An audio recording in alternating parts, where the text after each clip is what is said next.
fueling the passion, igniting the light through highs and lows. We'll stand as one, a legacy, a tale that's just begun. Together we roar, together we roar. The Detroit Lions will rise, with our hearts full of dreams and the fire in our eyes. From the past to the future, we'll claim our own. In the home of the brave, we'll proudly have grown. So let's lift our voices, let's turn it up loud. For the love of the Lions, we'll always be proud.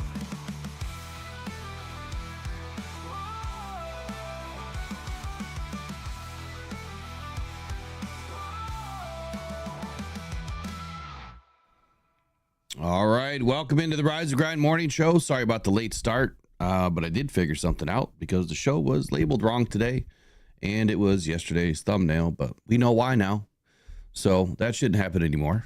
But welcome in this morning. Eric, how you doing today? I am absolutely super fantastic today. How about you, Will? Oh, you know, no sleep last night, so running on fumes today. Running on fumes, but I'm okay, man. I can't complain, I guess. I'm still breathing. Oh, man. I just got a text. Super duper breaking news. Well, before you release it, you might want to text me what it is. Well, I'm gonna tell you what it is right here on air. You ready for this? Okay, go for it. My 2025 brand new Ford F-150 Detroit Lions, all blacked out truck just came in. I just got the picture of it. I'm going to pick it up this morning. Well, that sounds wonderful, Eric. Oh, dude, I'm shaking. It's awesome. Yeah, my buddy just texted me the picture of it. They just took it off the truck. Oh, yeah. I knew I should have never showed you that truck. Everybody's been sending me pictures. Oh, man. Yeah, so I'm about 99.9% sure that truck's coming home with me today. Well, there you go, man. That should be an awesome ride. Hopefully the tires don't get deflated, much like our Lions have been deflated this week, you know, with trying to figure out what we're going to do at the edge position, right? And there's been so much conversation surrounding this that I think Lions fans are getting a little bit lost in the sauce a little bit here. And I understand it. You guys want to have the brightest, the shiniest toys and you know, the latest and the greatest and the best of the best. Don't we all? It's just not realistic, and doesn't mean that Brad Holmes isn't going to do anything. And I think that's where we're going to start this morning is what is Brad Holmes actually doing? What is he going to do? And I think that the first answer, the first domino that fell was he brought in a depth piece off a practice squad that hasn't played hardly at all in the NFL. That's the first domino. The second domino was securing your interior defensive linemen. You know, yes, they've been in conversation throughout this season. It's not like that was a new signing, or not like it was a new idea. They knew that they wanted Lee McNeil to stick around. But I think that the bigger question is, why now? What are they doing now? What are they getting prepared for? Why is that signing so important, given the type of season that Lee McNeil is having and going to have for the rest of the year, or at least it's expected that he's going to have? And we saw some of that against the Cowboys. You know, Aleem was finally starting to get free. He was finally starting to make his presence known again. He was not real happy, as Dan said, about the Seahawks game. And he came prepared for the Cowboys to make a statement, and that's exactly what he did. So I guess when I'm looking at this, there was an article that I had read, and I can't even remember who it was from now. So I apologize to whoever I'm about to read this article from. I copied some of it, and then I lost the header. It might have been Colt Pouncey from The Athletic. As a matter of fact, I think it is. I think it is exactly that. But I wanted to read something here. And it goes a little something like this. defensive tackles, this is my statement, are getting great pressure, right? They have been this season. Matter of fact, we have 2 linemen in Levi Onwuzurike and Ali McNeil that rank 11th and 14th in pressures among interior defensive linemen per PFF. Onwuzurike has 17 pressures, and McNeil's right behind him with 16. Now, they are Detroit's 2 best pass rushers without Hutchinson. There's a chance that we see more of Onwuzurike at edge moving forward. He showed some versatility there this summer, and that is a great possibility. At least that's what we're thinking right now after, the major loss to Aiden Hutchinson and a, quick turnaround, versus the Vikings. The Lions are going to have to go all in. They're going to have to make some changes. They're going to have to get, very, how do I put it? They're going to have to get very, what's the word I'm looking for, Eric?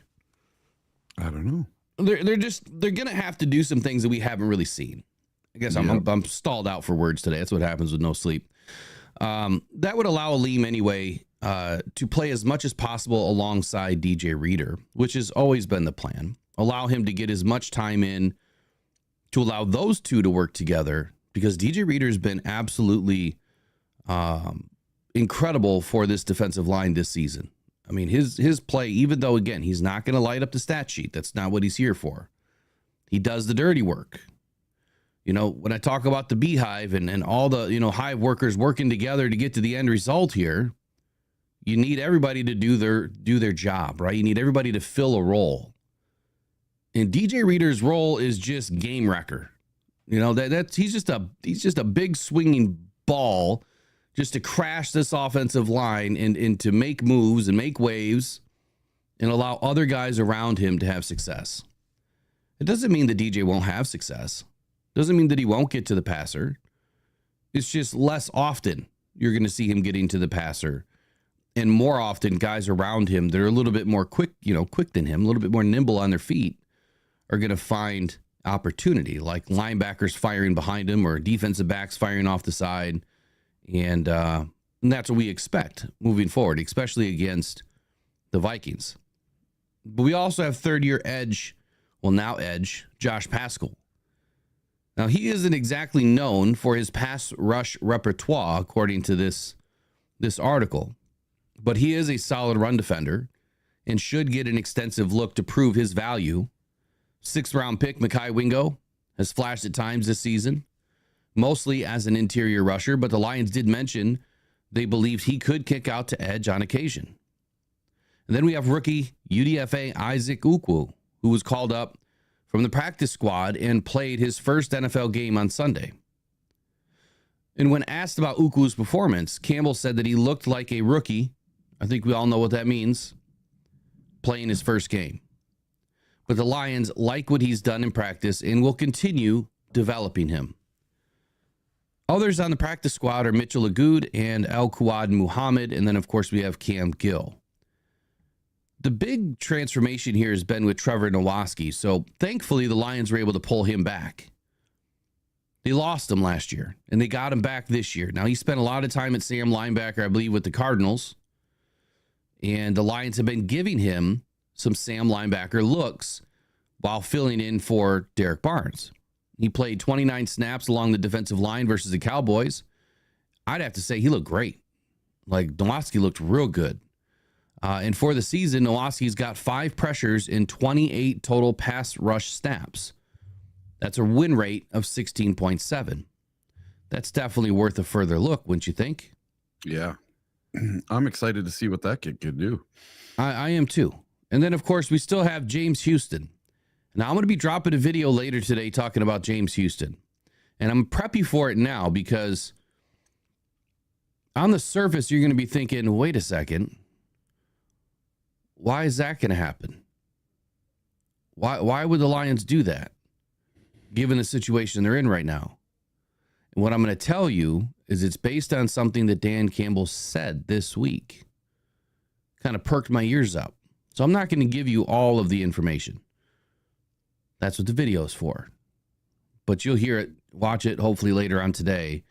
And No, it's not meant to be clickbaity or anything like that. It's just what I heard from Dan made me think like, okay, what did that mean? That specific choice of words. What did that just mean? So anyway, Dan Campbell's quote of the week for the defensive line. I have a lot of faith in that D-line room. Mac and Levi and Reeder and Pascal and that group that's going in there. Ukwu, we've got Muhammad on practice squad. Ogudi, Houston. So we've got options. And it's why we play the 3 phases. So we play offense, defense, special teams. That's why we do it. And we help each other out. So we'll be fine. We're going to move forward. Today's the day we've got to stick a stake in the ground and move forward and beyond Aiden Hutchinson and just hope that he comes back healthy. So with all that said, Eric, I know that was a big mouthful. What are your initial thoughts now? I mean, it's Wednesday, right? I mean, I think we kind of cooled down a little bit. And while we're thinking about is, Aiden's going to be all right. He's going to come back, next summer. But for right now, we have games to win. We start talking about the Vikings, throughout the day today and tomorrow and Friday. And by the way, we have a Friday podcast at noon this week. I'll be joined by Minnesota Vikings podcast, First and Skull, and Scold and Spice. They'll be on with me on Friday afternoon. So join us for Friday at noon, your lunch hour. All right. So anyway, Eric, what do you think here? Yeah, I'll tell you right now, the Minnesota guys, they're always super nice. So get prepared for some really nice guys. I've never watched those 2 fellas, but everyone I've met from Minnesota is just Minnesota nice. It's a real thing. Yeah, this is Sally Spice and Dustin. Okay. Yeah, I've never watched their podcast, but I'm telling you right now, they'll be super nice. Yeah, they might give you some ribbon now and then, but dude, they're so awesome. Going to their stadium and tailgating and stuff, it's incredible. And so this whole week, now that I've had some time to digest stuff, been in the truck a bunch, driving a lot this week, listening to other podcasts, listening to Jerry Jones go crazy on the radio down in Dallas, telling him he can find someone else to ask him questions and all that stuff. Found it absolutely hilarious that we basically put old Jerry Jones in the dirt for his 82nd birthday. And we affected him. We didn't just win, we tormented them. We were running Dan Skipper as a wideout. We were trying to score with every offensive lineman, and then we have the Hutch injury.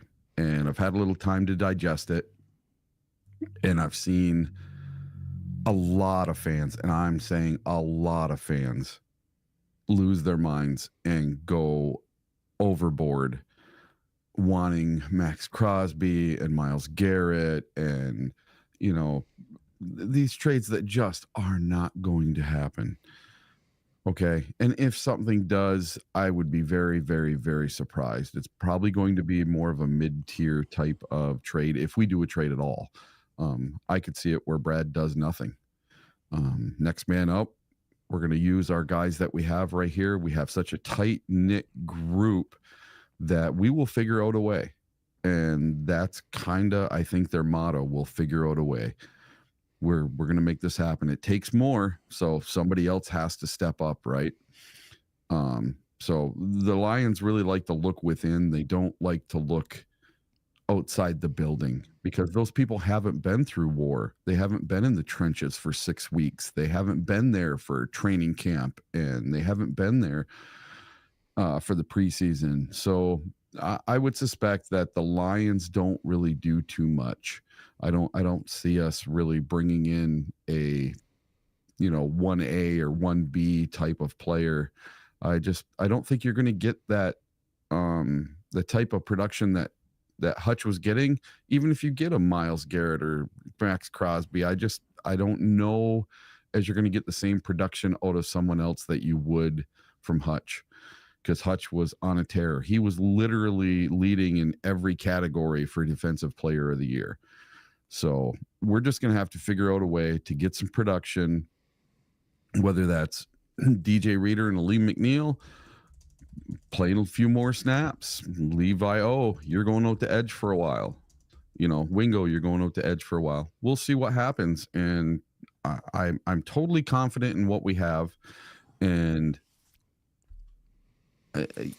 we're going to do something, but I just don't think we're going to do the big giant splashy move that everybody wants. So in the words of old Aaron there, Karen Rogers, RELAX, relax, give them a week or two. Let's see what happens. We don't have to overreact and do something super fast. Yeah, so the trade deadline is coming up here in 3 weeks, November 5th. So the Lions are on the clock if they do decide that they do want to do something. And I was probably one of the only ones that said that the Lions may do nothing, with this whole thing, that they may just fill in the back end. Everybody else is clamoring for, all of these top 10, pass rushers in the league. And the Lions just need to go out and quickly sign some. It's not that easy. It's just not that easy to get it done. Yeah. It has to be perfect. It has to be right, like Dan Campbell says. And then, of course, the money has to make sense. And then Dan Campbell said that the other day too. It has to be. It could be as perfect and right as possible. Perfect and as right as rain, right? But if the money doesn't make sense, if the draft capital doesn't make sense, well, then the whole deal doesn't make sense. Because for them, they don't want to continue to build a team that they've been building for 4 years now the right way, and it's working at a high level, and then disrupt it because of one knee-jerk reaction to an injury that, yes, you lost a very good player. One of the best ones in the league right now statistically. But you have a very deep room right now that's why the Lions prepare. So Will, let's say that Hutch would have had a high ankle sprain and he was out 4 to 6 weeks. Mm-hmm. Would the Lions be running off to go get another player? No, I don't think that they would. I think that do you remember last week when we had Jared on? We were talking about possible trade candidates that were mid-tier that the Lions might be looking at to try to replace Davenport's production. And like Jared was saying, that the Ojulari kid from the Giants. So I would think something like that is still more in play than them trying to go out and get some superstar. Yeah, that's kind of where I'm at. And we're going to find out here in about 37 minutes what Jared thinks. He's going to have a short list available on, what players are out there and who does he feel, make a really good, pairing with the Lions right now, given the situation that they're in. For me, I think it's this simple. The interior, where I started this morning, is talking about the interior of the defense, which has always been the catalyst to getting to the quarterback, or always the first step into getting to the quarterback, I should say. And the Lions have a couple of players that have been doing it at a high level. And Aleem McNeil is finally finding his way this season. It's taken him a minute, but he's bouncing back just fine. And DJ Reader, I think that's the other thing that maybe fans forgot. And I use the word fans because I'm trying to address everybody here. Maybe we have forgotten that DJ Reader's coming off of a major quad injury. We are going into week 7. I think he's played in 4 games this season. It's going to take a minute for DJ Reader to feel 100%. He may tell you he's 100%, or he may not tell you anything, but I guarantee you it takes a minute for him to feel 100%. He's got to get his feet back underneath him again. He's got to feel confident. He's got to learn how to play with the guys around him. It's like a choreographed dance. These guys have to learn how to dance with their partners. And once that dance starts to come into sync, well, then it's just a thing of beauty, because those guys, their footwork is just going to go to work, literally. And they're going to start to get more pressure and have better success on these linemen and get to the quarterback.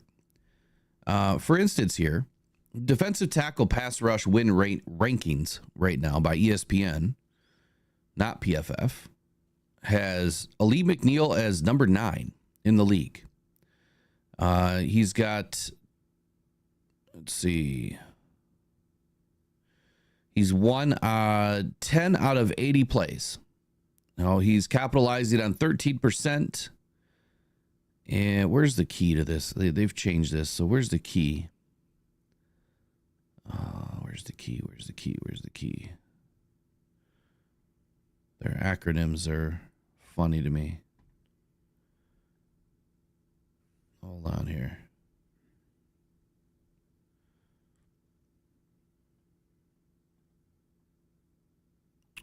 Let's see.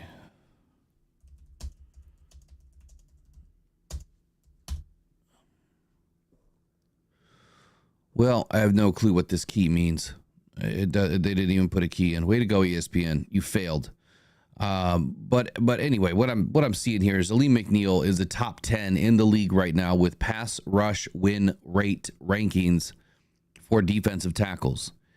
And now nobody else is in that list for the Detroit Lions, but I can imagine that they have to be close. I would imagine that DJ Reader is close. And if he's not close now, he's going to be close at some point. On the edge, Aiden Hutchinson was ranked 10th. Max Crosby was ranked 1st. Trayvon Walker was ranked 7th. Jadeveon Clowney was ranked 3rd. Now, Jadeveon Clowney's name hasn't been brought up a whole lot. That's an option coming out of Carolina. Yeah. Has he been playing much for Carolina though? No idea, but I mean he's played enough to be able to make this list because you have to have so many snaps to be able to make this list. We can take a look here. So I guess the point that I'm trying to make here is the interior of this defensive line is still going to win, right? And they're still going to provide this team with options.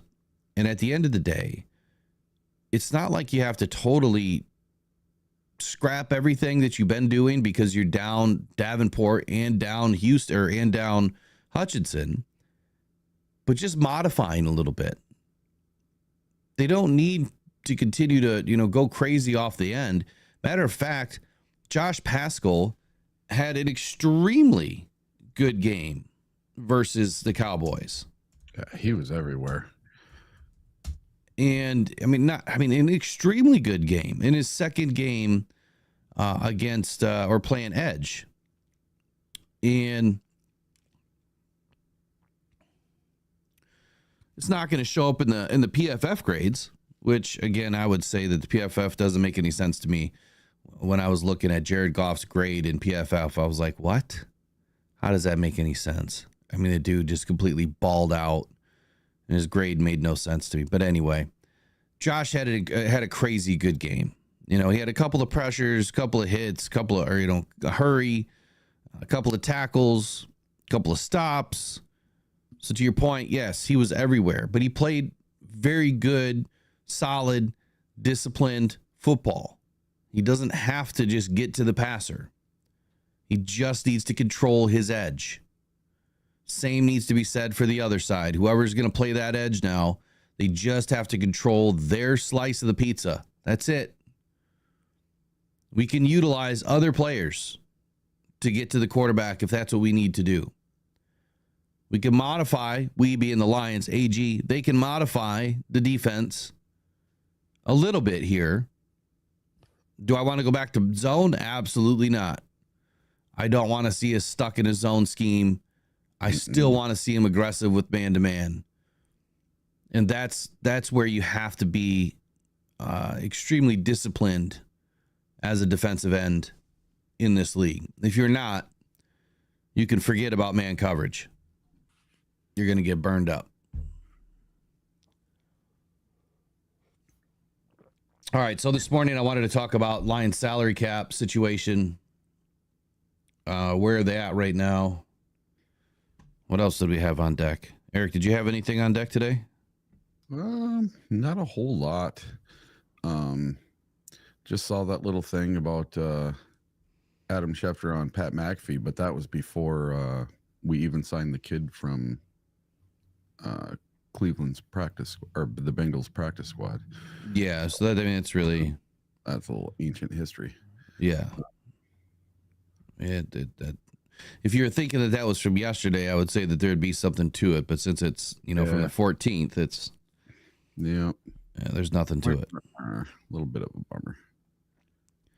Well, I mean, look, no one's really going to know what's going on here. No one knows what Brad Holmes is doing. And I don't care who you are. If you say that you know, you're a liar. You don't know. Yeah, he could have made 15 phone calls. Could have made 0. We don't know. The only person that knows is the person on the other side of the phone and the other person in the room with him.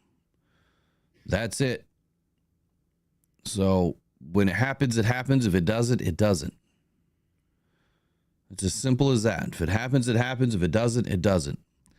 Now, does everybody in the chat really believe that if we don't go after a number 1 defensive end that our season is over? I mean, because that's kind of what I've been getting. It's kind of what I've been seeing all over social media.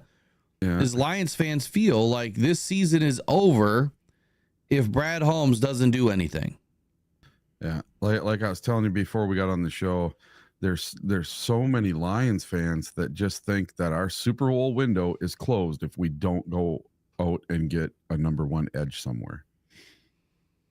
Yeah, that just doesn't make any sense to me. Me either.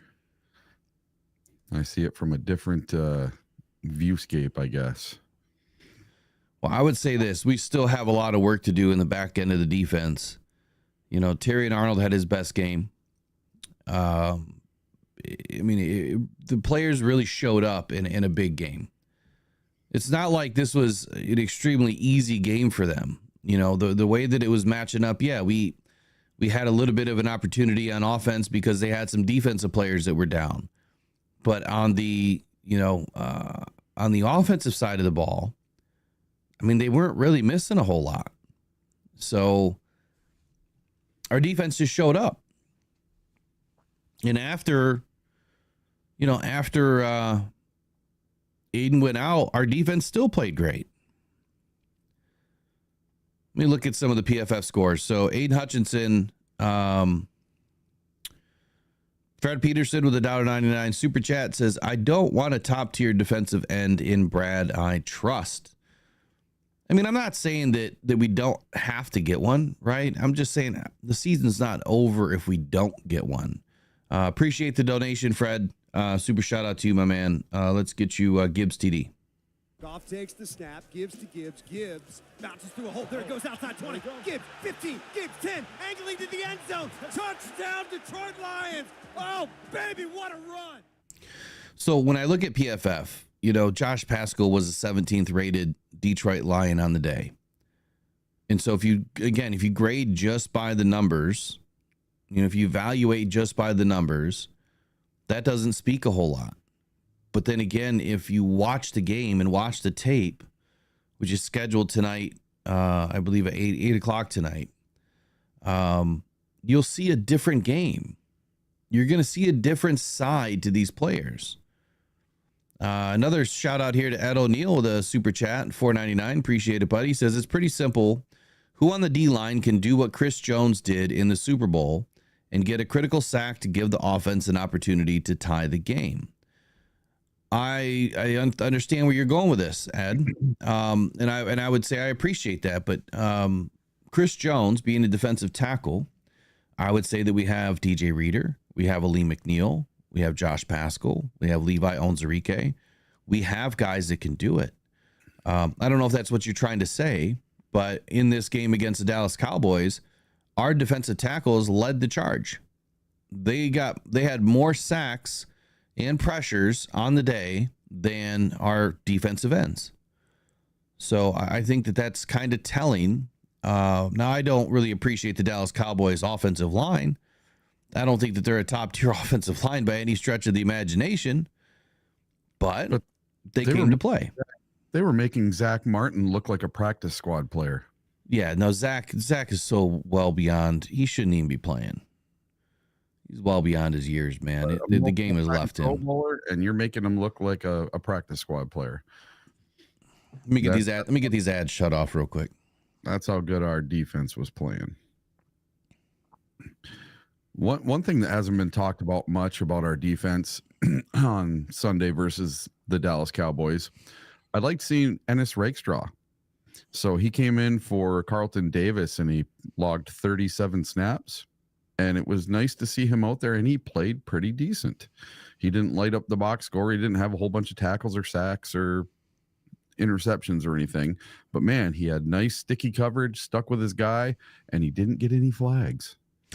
Well, so here's a great thing that you just said, but you didn't say at the same time. You didn't hear his name. Yeah.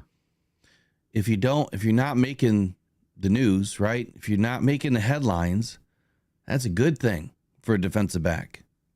If you're not getting poster child, right? You're not getting posted up and CeeDee Lamb is taking you deep, or whoever is taking you deep and making you look like a fool. That's a good thing. It didn't happen. So him and Terry and Arnold were out there together for basically 37 snaps together, and they didn't give up a touchdown. They didn't give up a big giant play. I thought those two did wonderful together, and it's nice to see the absolute beginning of something that's going to be epic for years to come. Yeah. So Salty Pork Chops has a question here. He says, how do you collapse the pocket and not give Jordan Love, Pat Mahomes, Lamar Jackson all the time with a bunch of UDFAs and guys who have injury history, Levi and Pascal? Look, first, let me address the injury thing, Salty. Every player in the NFL has injury history. Mm-hmm. Every player.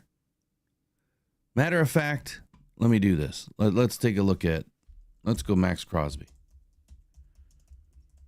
I don't know his injury history. I'm just going to look it up for the first time live with you. Let's see what Max Crosby has. Let's see here. Max Crosby. Thankfully, he's only had one major injury, which was, at least according to this site, a pedal ankle, high ankle sprain, grade 3, a month ago. This season, a month ago. So grade 3 is pretty bad. The fact that he's still playing, that's pretty incredible. He came back pretty quickly from that. So there's that. Everybody in this league has injury history. So that's always going to be there. I don't care what position it is, what player it is, whether it's known or unknown. Every single one of these guys has injury history. But to your question, how are we going to collapse the pocket? I've said this a few times, and I've given people this example, that go back to 2014 and look at our defense with Nick Fairley and Ndamukong Suh. That was probably one of the best defenses we had ever. And we had a great back end play. Glover Quinn, right, snatching some INTs. Yeah, DeAndre Levy working his magic, in the middle of the defense. You had a lot of really good players, not great players. And Ndamukong Suh is probably, or was, the best defensive player we had. Glover Quinn was probably our second best player that we had on that team. Defensively, we had a bunch of average guys. But we had a really good interior pass rush with Nick Fairley and Ndamukong Suh. And when you're able to get pressure up the middle, it starts to open everything else up because you don't have to fly the outsides, which we've seen many times lose outside containment. That's when Mahomes, Lamar Jackson, and anybody else that can run, Jordan Love is going to beat you and beat you bad. If you can get to them through the interior, you are giving up less plays on the outside, and you're giving up no plays through the middle. The goal is to shut down the run game. That's number one. Just take away the run game. You force them to be one-dimensional. All you have to do is give the DBs a chance, or vice versa. The DBs need to give you a chance up front to win from the outside. The players that we have, it's not like these guys are below average. They just haven't played a lot. You know, Pascal's playing a new position. Pascal was what, a second round pick? He was a second round pick for a reason. Levi Onwuzurike, I think he was a third round pick, wasn't he? Or was he a second round pick? Levi was second. Yeah, I think he was second too. He was a second round pick for a reason. You know, and these players are going to be able to perform. They just have to settle in and they have to go do it. And I think that they will. So to answer your question, we don't have a bunch of UDFAs starting right now. We have a bunch of UDFAs or two that are on this roster, but they're not starting right now. So I think that we're fine from that aspect. I really do. I think that it's just going to take a little bit of an adjustment. And again, I'm not saying that the Lions are not going to bring somebody in. I'm just saying that if they don't, it's still going to be okay. We can still win a lot of games. Yep, we're now going to go from probably a top 5, top 6, top 7 defense, had Aiden stayed healthy all season, to probably back down to a middle, you know, maybe a 12, a 14, 15, you know, defense, which is still plenty good enough to win a Super Bowl with. We have a top 2, top 3 offense in the league that can put up 50 points in a game. We might just have to score a lot of points. I'm okay with that. We just have to be able to score. We can't be going up against all the best defenses all the time and expect that we're going to put up 50 points. But if we do, that's even better. Another shout out to Ed O'Neill, $1.99 super chat says, Levi, Aleem, Reeder is the best 3-man defensive tackle group. I would agree. I would definitely agree with that. You were going to say something, Eric. Yeah, so I'm looking up a few things, and I was kind of interested in looking league wide and in our division, how many people each team has on IR. And right now, the Washington Commanders have the least amount of players on injured reserve with 3, and the Lions have 12 so far. The Bears have 8, the Packers have 5, and the Vikings have 7 players on IR for the season so far. So every team is affected by injured reserve. There's not a single team that doesn't have players on injured reserve. There's some with more than us. There's some with a whole bunch of them with 12. And if just looking at this list, if I had to go through and see how many there were per team, I would have to guess somewhere between 8 and 10. So I would say right around 9 is the average that each team has. Because, I mean, like Houston has 12, Indianapolis has 10, Jacksonville has 9, Kansas City has 4, of course. But just if you look at the injured reserve, everyone is dealing with it. It's not just us. It's every single team in the NFL. So it is next man up, you know. Well, to answer, you know, I think to kind of jump on that wagon with you, what you're talking about here is how many of those teams went out and rashly started grabbing up first, you know, the best pass rusher, the best defensive tackle, or the best cornerback, or the best safety, whatever they're hurting the most from. They didn't. You'll see some things happen at the trade deadline. And that's teams that are typically trying to retool and teams that are trying to sell because their season is in the trash. I want to highlight a statement here by Peter Van Larhoven. This is a great statement because I've said this myself, and this is not an indictment on Aiden. I don't think he means it to be an indictment on Aiden either. But just think about this for a moment. Tampa was playing with a third string right tackle. Hutch hasn't gone up against a quality first string tackle all season. He had third string tackles in every single game.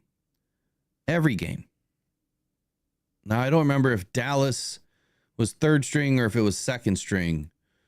But the point that I think is that he's trying to make here is we don't even really know what we had in Hutch this year. We know that he got pressure, and we know that he amassed a lot of pressures against extremely inferior tackles that are third stringers. And he got a bunch of sacks in one game. and kind of disappeared in all the other games.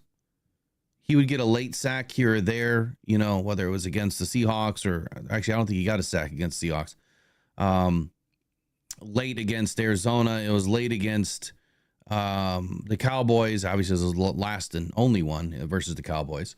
Should have had 2 against the Cowboys, but 1 got called back because of a flag. Yeah. So the point that I'm trying to make is we don't know what we really have in Hutch this season because he never had a true test in game. And he wasn't doubled a whole lot. His percentage of doubles on plays was down considerably because of the way that offenses have to scheme to DJ Reader and Ali McNeil. And in the beginning of the season, how they had to scheme to all of them plus Davenport. So we don't really know what we had in Hutch this season.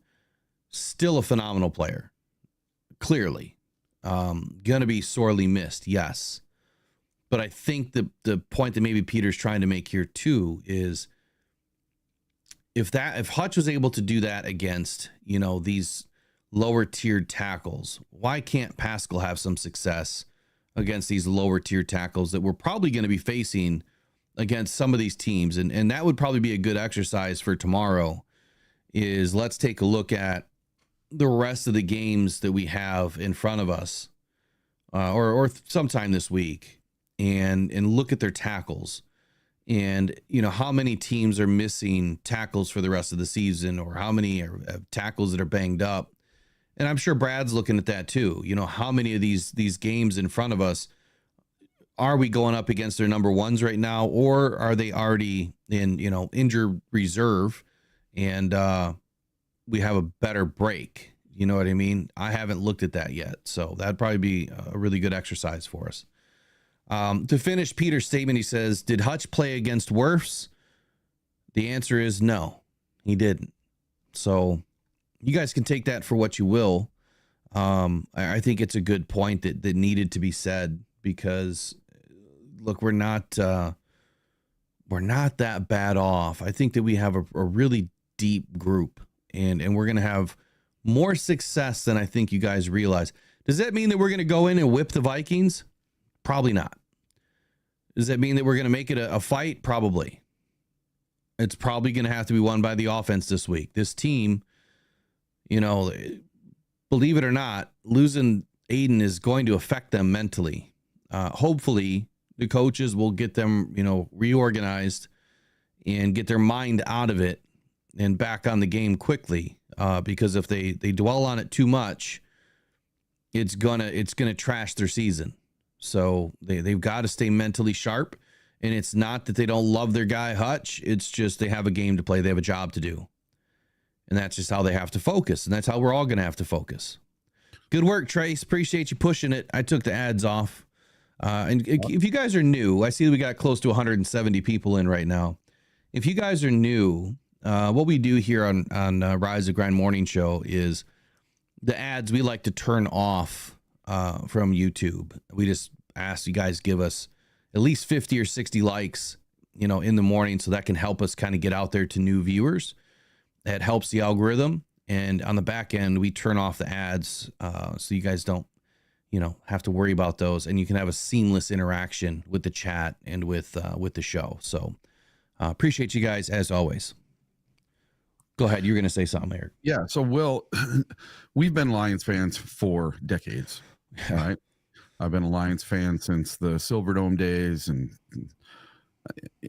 ever since I was a kid. So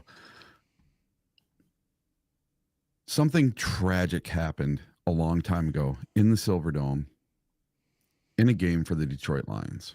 One of our players, Mike Utley, went down and he was basically paralyzed from the neck, from the waist down. Okay. And the Detroit Lions players were devastated when that happened. But they took it on their shoulders and they dedicated that season to Mike Utley. And they did pretty good that season.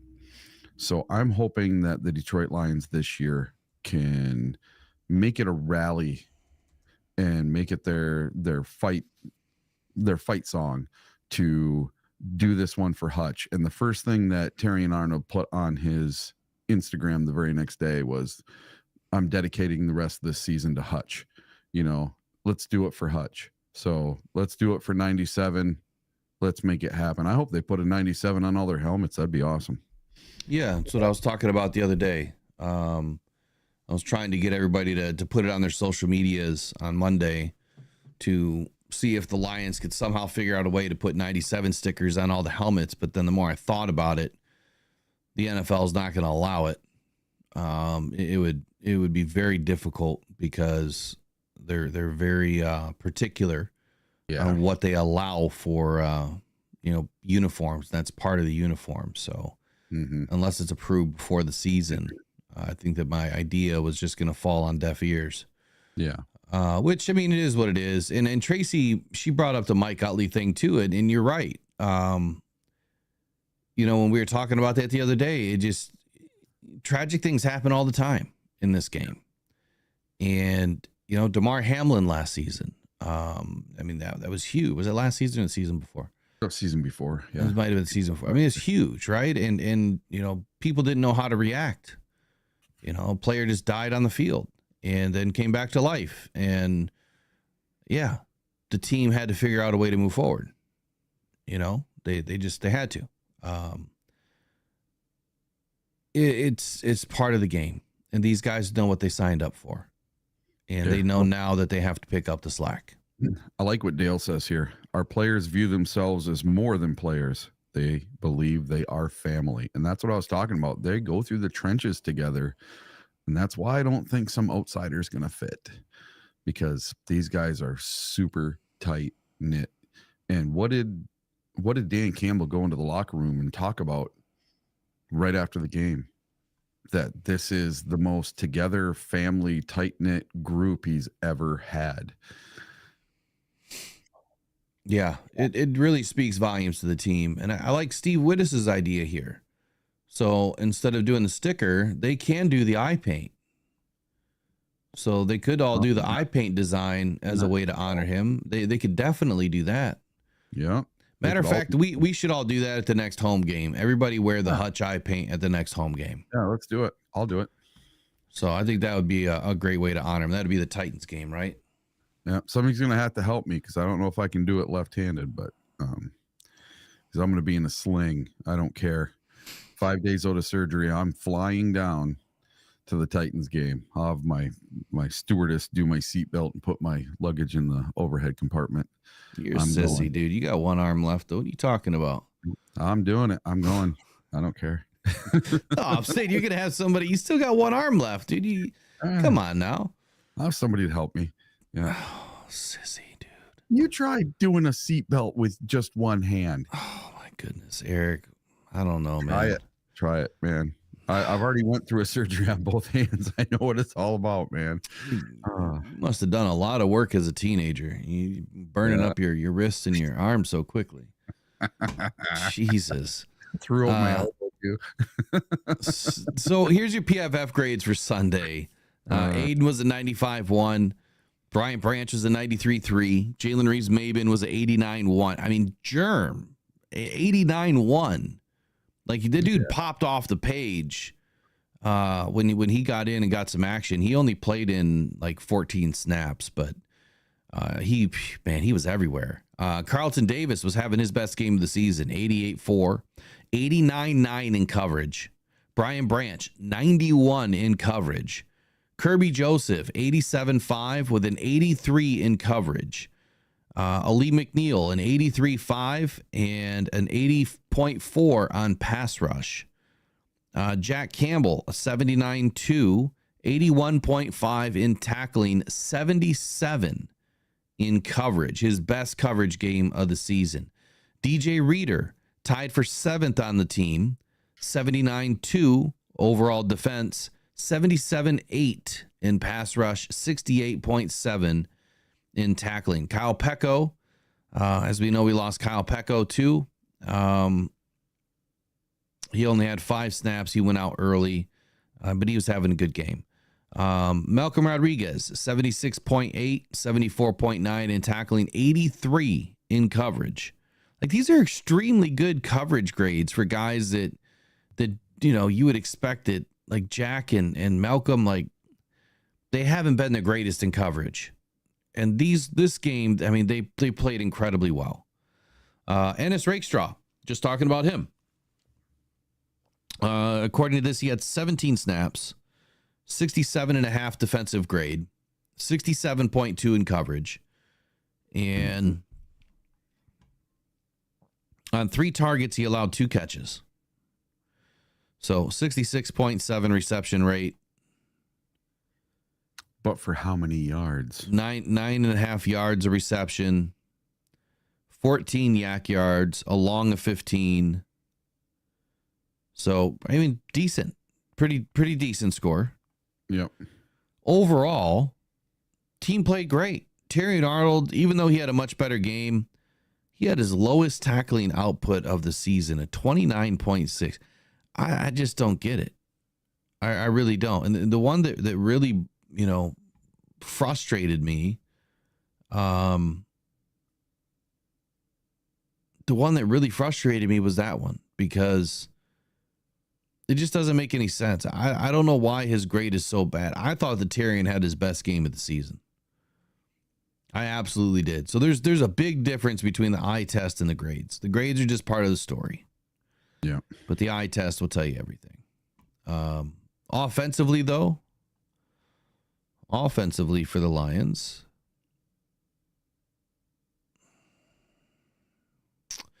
Jared Goff had a 72.3 overall. And that's what doesn't make sense to me. Again. And his rating was 153? Well, 153.8. So what did they knock him for? I don't know, dude.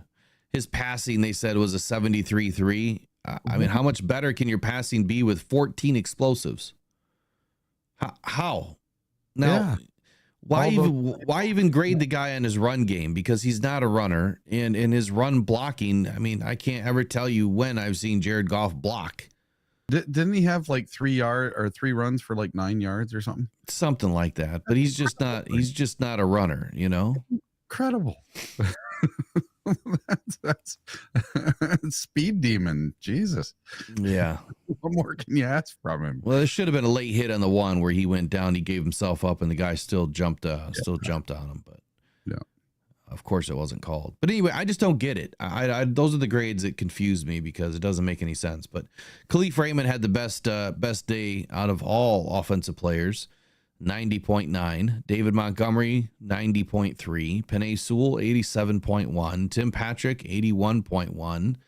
Kevin Zeitler is 77.7. Waymo Williams, 74.3. His run blocking grade was pathetic that day, which really, yeah, it was only a 48.4. But we'll see what the tape says, because that's not the usual for JMO. Even Dan Campbell was talking about how great JMO was blocking on this last game. Yeah.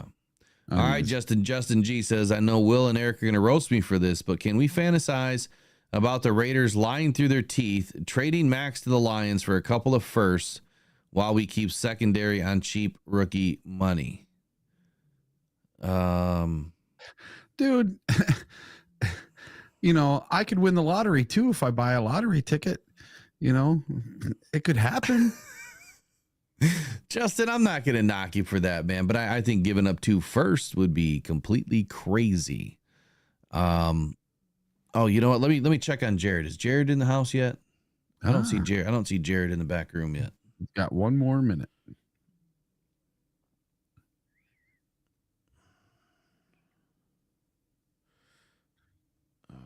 Hey, I like this from Peter Van Larhoven. So Zeitler is so consistent. I would love to see him for another year or 2. So that I think is, they were talking last night, who's the next person to get a new contract after Aleem McNeil got his last night. And I truly believe that Zeitler is probably the next one up. Unless they really, really love what this Mahogany kid does, because I think Mahogany was being groomed and drafted to be the replacement for Zeitler, but Zeitler is playing out of his mind good. Yeah, he's had a couple of good back-to-back games. I mean, overall, well, let me back up a second here. You're talking about the Lions earlier.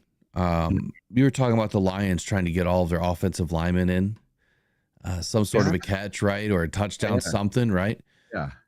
So, you know, when they say that it's never nice to run up the score in a game. Yeah. Yep. The Lions did not give a shit. They didn't care. They were trying to embarrass the hell out of the Cowboys. But they could have ran it up even more. That very last possession, they could have let Jake Bates kick the field goal to get the 50 burger, and they didn't let him do it because it was 30 yards. They should have. They should have. All right, now I see Jared in here. Jared? Let me get him in here. Well, let's switch scenes here. Here we go. Yeah, I'd send a new link. I didn't know if he saw it or not. Echo cancellation is on. That should be good to go. All right. Hey, Will. Yo. So, the dealership wants me to do my portion of the podcast from the dealership with the new Ford F-150 tomorrow or the next day. Yeah, I only charge $1,500 for on-site, so you let me know. I might be remote tomorrow. You never know. All right, we got Jared. And Jared, do you have good audio from us? I can hear you. Good morning. All right, we can hear you too, man. Good morning. How's it going? You guys look great this morning, both of you. Yeah, I haven't slept, so I don't know how that's gonna work, but maybe you should try it more often, man. I'm not young like I used to, you know, go through days of not really sleeping, but I heard Eric talk about the Ford dealership. My lease was up and I just turned it in August, and I went with a Lions Honolulu Blue Ford F-150. Oh, you got one too. It's beautiful. Yeah. And you guys the Detroit Lions edition one though. It's a pure Michigan edition. Oh, okay. So I checked it out in Lions. I'm getting number 63 of 200 of the black nice Detroit Lions Ford F-150 2025 edition. Ooh. Yeah, it is nice. Ooh, I'm man. going to pick it up today. Yeah. Nice. Well, I might not pick it up today, but I'm going to get it. Can't wait to see that, man. That's gonna be sharp. Gonna be sharp. So Jared, we were talking last night about options for the Lions. Now we have a lot of fans that are worried about the defensive line. I mean, we lost a major player in Aiden Hutchinson, and he's a huge contributor, right? I mean, he's the best defensive player we've had on the team, at least stat wise, anyway. So my question to you last night was, what do you really see Brad Holmes doing, if anything? And if he was to do something, what would make sense? And what players do you think that, you know, are available or could become available for the right price?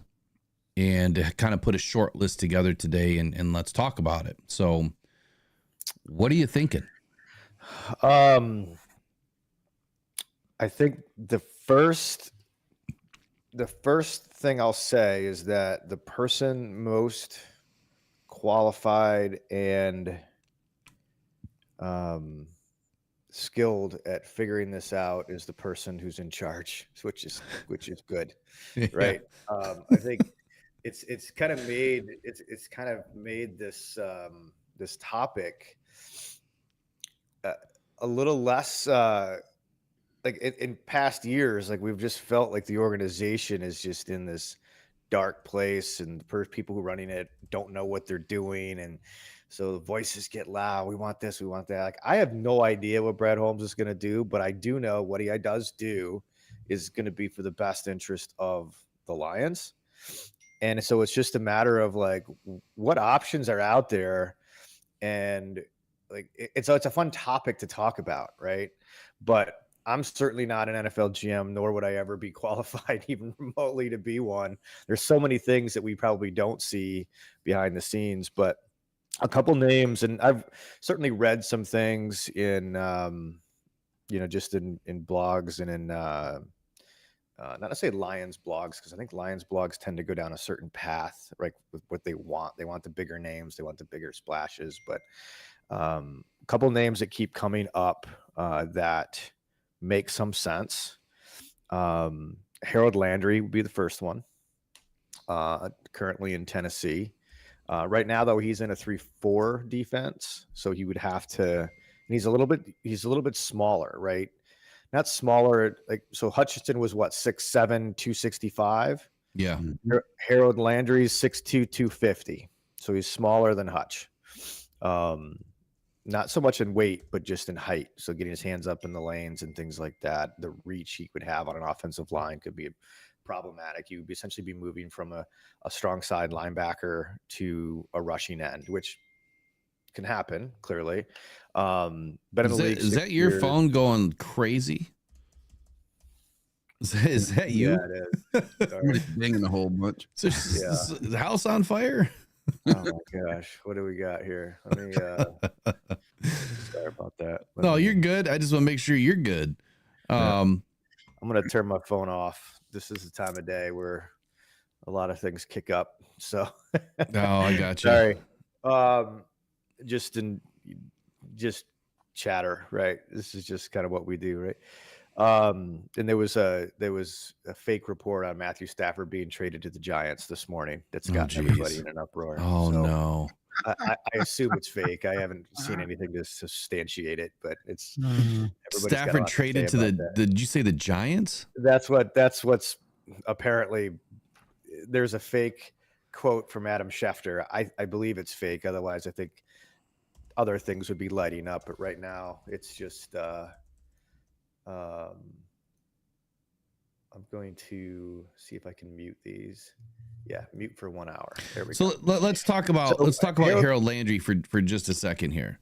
Yeah. So you brought him up and you said that, he's in a 3-4 defense right now, which I'm glad you mentioned that, because I think that, fans kind of forget. They see the name, they see the production, they don't see the defense. And in this league, these are professional players, so they can mold, right? They can change, they can adapt, they can adopt into a new defense. But that means it's going to take time too. And anytime you're going to a new team, it's going to take time to adjust. But adjusting to a new team and a new scheme, man, that's really difficult. So I'm glad you brought it up, because a 3-4 outside linebacker is not a defensive end, or it's not a pass rushing end or a big end. Doesn't mean that they can't play on the outside. Doesn't mean that they can't rush the passer. It just means that they do it a little bit differently. Well, we know that they like versatility, right? Yep. So like he could be versatile. He could be depth at linebacker as well.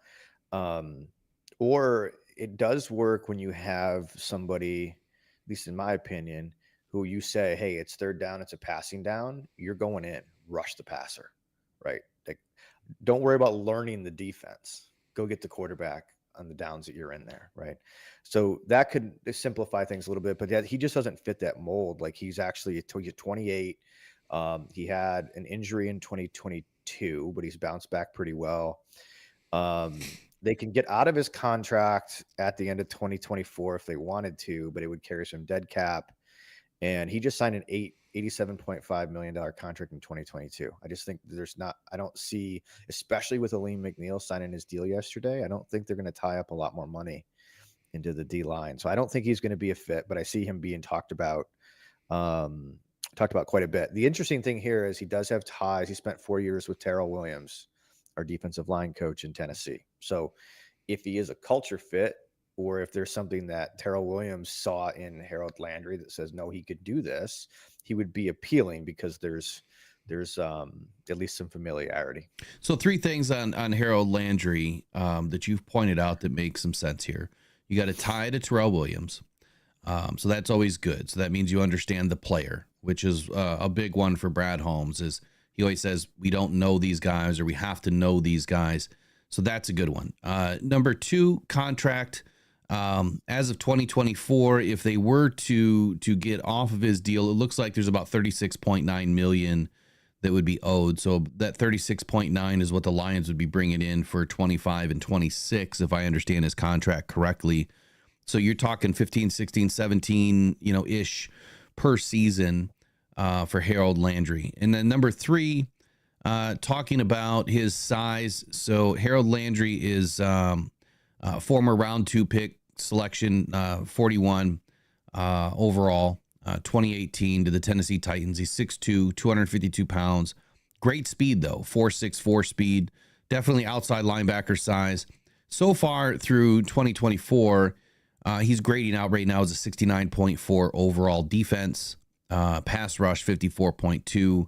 Tackling, 66.8. Coverage, actually pretty good, 71.5. So, in all, great pickup. Second tier, would you put him there? Second tier, he's not so much a first tier. No, and I think the first tier is, my opinion, okay, especially after yesterday. I don't know what you guys think, and maybe you guys already talked about this.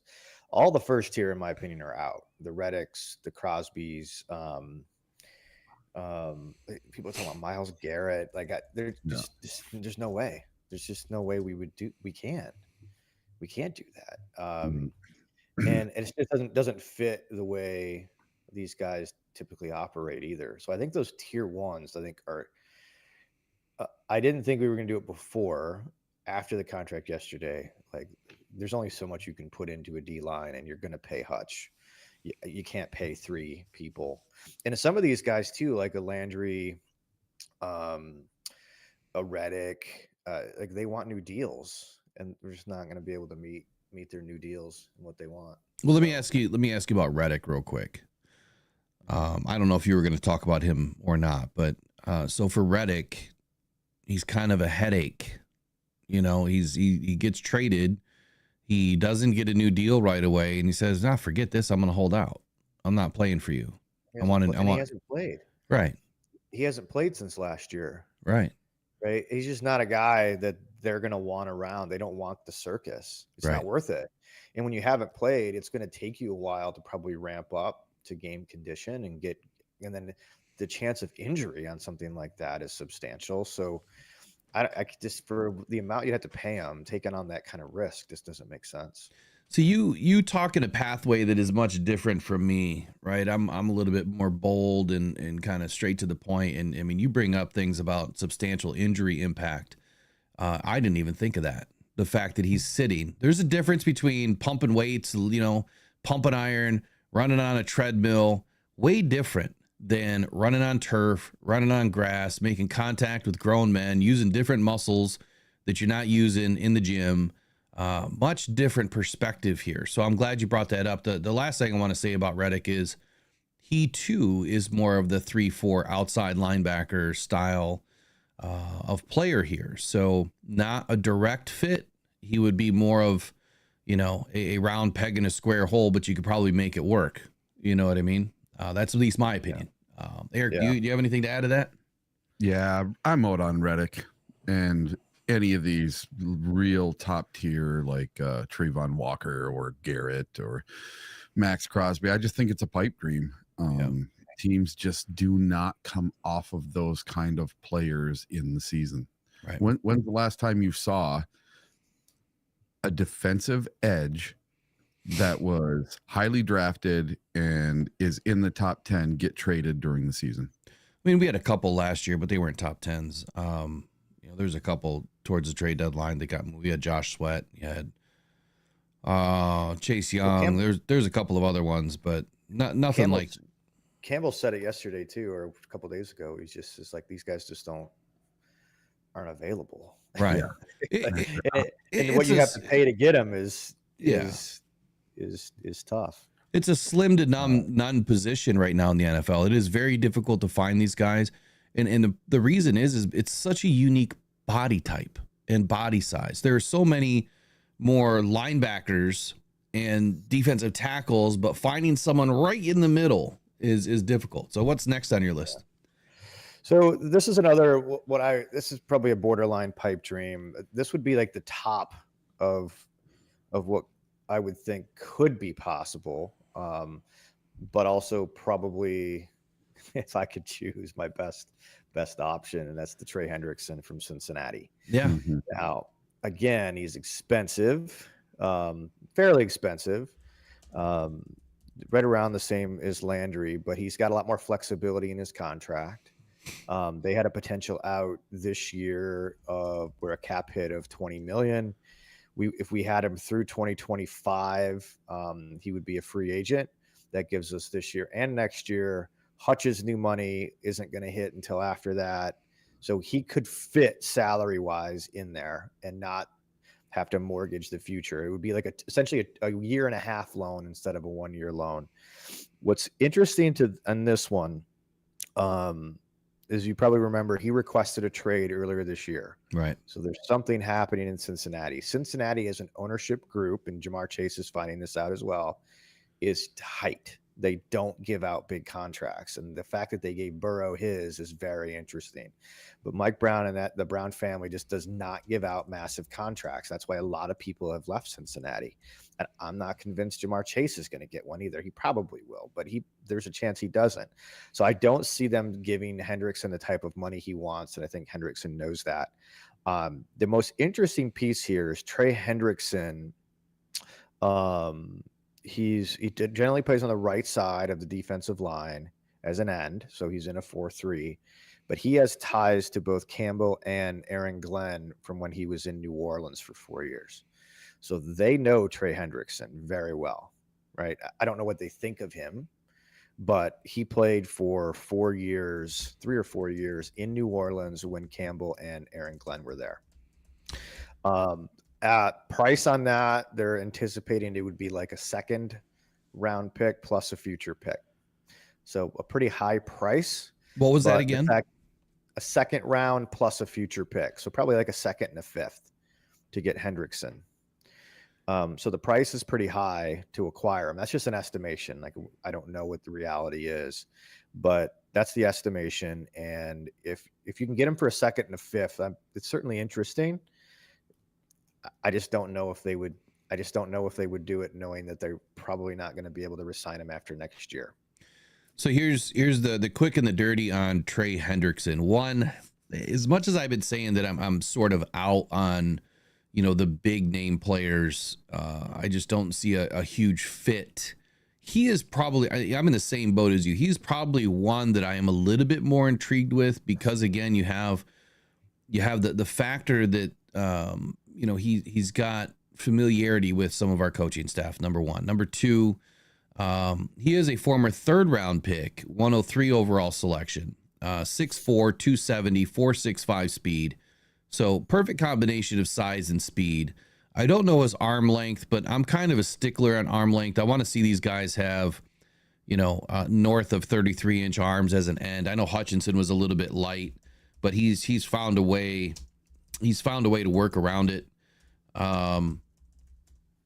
Is he a culture guy? I mean, everything that I've read about him, this week, and I'm trying to find dirt on this guy, and I'm just not finding it. So everything that I've read would say he's probably a good culture guy. Matter of fact, one of the things that popped up says Trey Hendrickson is a Christian and a supporter of Matthew 25 Ministries, a humanitarian aid and disaster relief organization. So he's a good dude. He's a good dude outside of football. At the end of the day, though, I just looked up his arm length, 32-inch arms. I mean, he gets it done. I mean, he makes it work. He's found ways to win. His athleticism score was off the charts as a rookie. His production score has been off the charts. He is somebody that could probably blend into this defense a little bit easier. But then we talk about contract. You're looking at a dead cap right now of close to, no, I'm sorry, that would have been last year. You're looking at about $20 million each of the next 2 seasons. Is that what you saw too? Yeah, his would be prorated for this year, so it would be a little bit less, right, for this year. But yeah, you got to count on it being 18.5 million next year. Right, and then probably closer to 15 million right now, based on where we are in the season. Which is why it could work with, because the new money for some of these deals we've already signed doesn't hit. And I'm not sure how. I haven't looked into the Aleem McNeil deal and how they structured that, but we could take on an $18 million player next year right now. Yeah, we have at least 60 million next year right now. Yeah. So it's doable. That would be like those two. I think would be as high as I would go on the tier level. Like they would be solid tier 2. They're not the Reddicks. I'm not saying that Reddick. I'm talking about names, I guess. The tier 1 names: Crosby, Reddick, who am I missing? Eric, you just mentioned him. Trayvon Miles Walker. Garrett. Trayvon Walker, Trayvon Walker. Miles Garrett. Yeah. It's those are the ones that I don't think will. It doesn't necessarily mean that they're the best fits. It's just the tier 1 names. But I think the rest of them I have here are going to be a little bit more in line with what I would think Holmes would do. Okay. So I'll start with Azeez Ojulari. We talked about him, I think, on one of Last week. Was it last week? Yeah, we talked about him. 24 years old, they did not pick up his option, I don't believe. So he's going to be a free agent after this season. So he's on a rookie deal. Right now, the Giants have money tied into Brian Burns and Kayvon Thibodeau as edge rushers. So I don't think Ojulari is going to get this big payday. He's in a 3-4. But he's a strong side linebacker right now, right? So it's again, he's going to have to kind of grow into a pass rush position. But the downside is he had a great game against Cincinnati on national TV with a couple of sacks on Sunday night. So his price probably went up.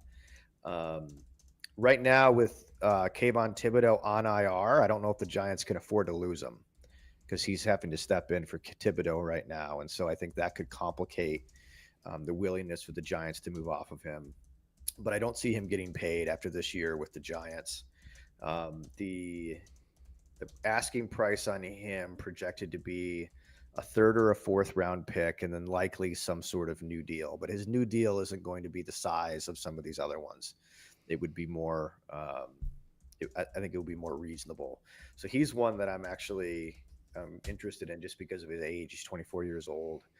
And I just don't see the Giants being able to pay him again at the end of this year. And so they may be looking at this season as a lost season. Probably not yet, but they could over the next couple of weeks, especially if they could have more losses, and they may just try to get something back for him. So Azeez Ojulari, he was a round 2 selection in 21. Yeah. Sounds right. Right. He was round 2 selection. So he's in his last season. So this would be very, very low financial output for the Lions to bring him in. And then with the prorated $2 million cap hit for this year. Yeah. So the question is, is he going to want a new deal coming into the Lions? He might, but it doesn't mean that he wouldn't be an addition for this year, right? We may be looking at it the same way, and he comes in and he produces, then you can maybe choose between him and Davenport next year. Right. Yeah, I'm hoping Davenport comes back. I'd love to see him come back. Yeah, we didn't see enough of him, right? So, but if you decide then you want to bring back Ojulari, that we could sign him to a deal, but we don't have to, and he would give us what we need for this year. And I'm sure he wouldn't mind playing in Detroit over New York, given the current, competitive landscape of where the Giants are right now. Smaller market, but he didn't strike me as a guy who would be too concerned with that. So he's one that I think is really interesting, personally. I think another one who's in a 4-3 defense, rushing end on the right side, is dariussmith. Now, it's a name we know. I think he was in Minnesota for many years. He's 32. So he would fit in a win now type of organization where we are. The deal, they can get out of the deal at the end of the year. It'd probably only take a later round pick to get him. In fact, they acquired him from Minnesota for a pair of 5th rounders. So I wouldn't expect that the asking price would be much, if at all, more than that. I'm sorry, I missed the player's name. What was it? Dariussmith. There we go, Dariussmith. And the prorated cap hit on that would be about $1.2 million. 32 years old, but what do we need him for? We need pressure on the quarterback this season. So he would be one that fits a bit more into where I would see Holmes going. just with the low salary cap, the low risk, and a proven pass rusher who, you hope has a year or two left in his tank. So I would say that, Brad Holmes has never shied away from age. Last year we brought in a 34-year-old, a 36-year-old, and I mean, we got decent production out of the guys, but it's not like we were bringing in the guys to play a whole season. I mean, they went through their elevations to the roster, and then they were moved back down, and then they were eventually gone. So only 32 years old, still playing at a pretty high level. I would say that, this one makes some sense. My only question is, so he's with the Browns right now, right? And they run I believe the Browns run a 4-3. I mean, I'm almost positive The Browns are on a 4-3. yeah, they run a 4-3. Yep. So he's going to slot in nicely. And clearly Cleveland's cleaning house already. I think Yeah. they want to get, like, they sent a Cooper out of there. It's only a matter of time because of this guaranteed contract that Deshaun Watson has, that they're just going to sit him because they don't want to get him hurt. Because then there's no way to trade or get him out of that contract. And so I think there's going to be a time where Cleveland's going to have to make some pretty big moves. And what value is Darius Smith giving Cleveland Browns this year that would be above and beyond what they could get in return, maybe a 4th or 5th round pick? So that seems to make a lot of sense to me. So I don't know Zadarius about Smith, culture. I don't know about his character. I don't know about anything like that. I know we've placed him a few times in Minnesota and he was a nightmare. yeah, 6'4", 270 pounds. So he's right in that perfect range.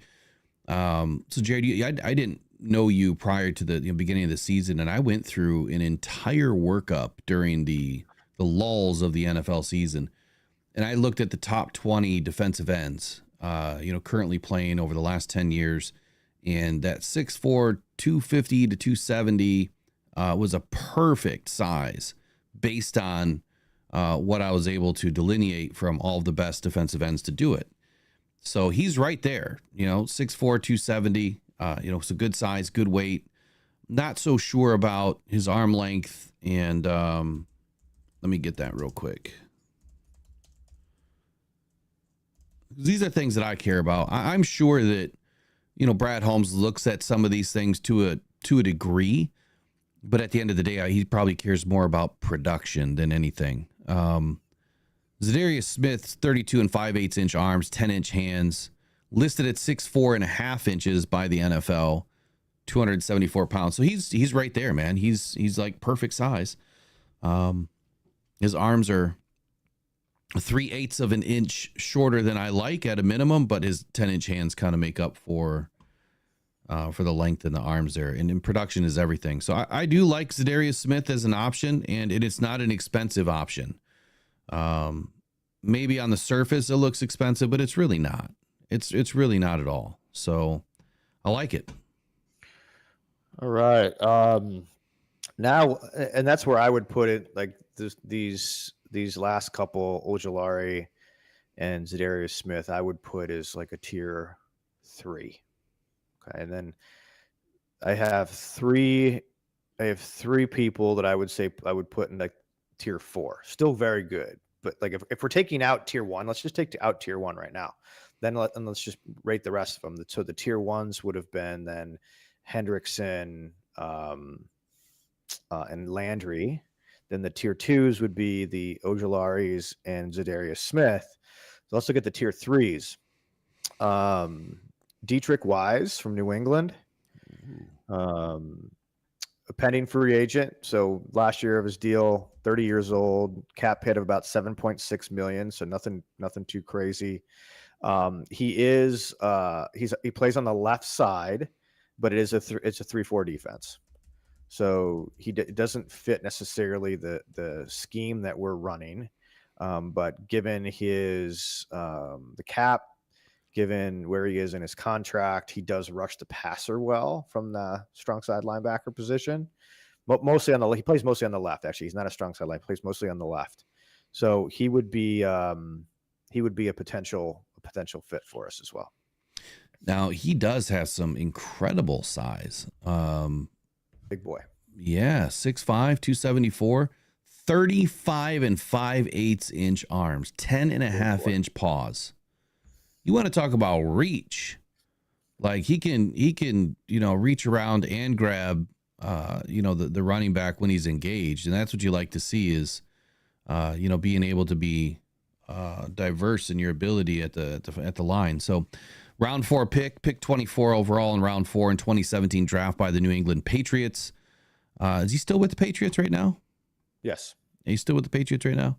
And his contract is last year of his deal. His cap hit this year is $7.6 million. So we'd have to pay the prorated portion of 7.6. Yeah. So you're talking call it $5 million. Yeah. $5 million bucks. Then what do you think we'd have to give up to get him? 6th round pick? And he's 30 years old. So still probably has a year or two left if we wanted to bring him back again. But my guess is he would go and have he would have a lot of suitors in the open market is my guess. In the next round of free agency?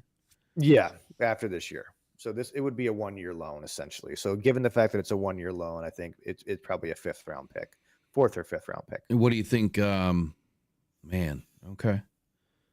You already answered it. So 4th, 5th round pick. So you're thinking that New England's going to want to get back what they invested into him? Get something back if they don't plan to re-sign him. Now, if they have plans to re-sign him, then they're probably not going to be willing to part with it. Those are all the variables we just don't know. That Holmes will be talking to, gosh, I don't even know who runs the Patriots anymore. Belichick for so many years. So he'll be talking to New England and saying, is this somebody you're planning to move on from this year? Are you open to trading him? And they may say, no, we're planning to re-sign him. And that may be the end of the conversation. But he's an option out there that would check a lot of boxes. Sometimes those fishing expeditions, as I like to call them in the sales world, it opens up a conversation. I cold called a business 3 years ago that wasn't for sale. And I just called and I said, I heard that the business was for sale. I'd like to talk to the owner. And, what do you mean the business? Well, lo and behold, a week later, I'm getting a phone call and he's like, I never thought about selling the business, but I'm willing to sell the business. What are we talking? So fishing expeditions can work, man. You open up a line of communication and sometimes that's all that it needs to get a player moving in this league is a simple phone call. Now, his production scores are not the greatest, but then again, we're talking about New England right now, and New England is just not a good football team at this moment. So a good change of scenery could do him some good, but at the end of the day, we need bodies. We need bodies that can play, and maybe he's an option. So I do like it. Yep. Emmanuel Agba. Oh, yeah. Miami. Pending free agent, salary this year, $3.2 million. So call it $2 million. We'd have to pay. 31 years old. They are also in a 3-4, and he generally plays the weak side linebacker spot, but he can rush the passer. He was a round 2 pick, I believe. I think he was a round 2 pick. Early round 2, though. Maybe he was late first round. I can tell you, he was round 2, pick 32 overall in 2016 to Cleveland. 32 overall was round 2? Yeah, round 2, pick 32. Yeah, somebody lost a pick that year because yeah, you're right. You're right. Yeah, so he again, this is more low risk. Low risk. Somebody has production. Somebody who has the potential to give us what we need for a short period of time. I wouldn't say this is one I would be overly excited about, but there's definitely checks a few of the boxes in Miami. He's currently with Miami as well. Yeah. I mean, his PFF scores don't. They don't jump off the page. But then again, in the right situation, with the right coaching staff and the right teammates, anything can happen. He's got good size, 6'4", 278. Really good speed for his size, 4.63. Yep. That's moving. talking about someone that can possibly fly off the edge. Not sure about his arm length here. Let me just let me open that up real quick.